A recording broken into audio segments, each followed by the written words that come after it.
Alam niyo ba guys na today, October 17, ang kamamatayan ni Servant of God Lauriana Caloring Franco? Siya nga ay isang Filipina layperson, catechist at miyembro nga ng Legion of Mary. Noong mga panahon nga na tanging mga lalaki lamang ang pinapayagang mamahagi ng katawan ni Kristo sa banal na komunyon sa mga banal na misa, isa nga si Caloring sa tanging dalawang babae na pinapayagang mamahagi din ito noon sa kanilang archdiocese. Kasalukuyan nga guys, si Caloring ay isang servant of God.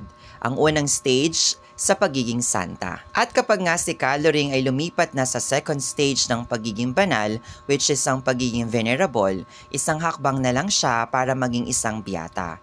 At kapag siya nga ay naging isang biyata, isang hakbang na lang siya para maging isang ganap na santa. At kapag nga nagkataon guys na maging isang santa si Caloring, siya nga ang magiging pangatlong banal ng bansang Pilipinas kasama sina San Lorenzo Ruiz de Manila at San Pedro Calungsod. Ang galing no? So yun lang guys, thanks for watching. Bye!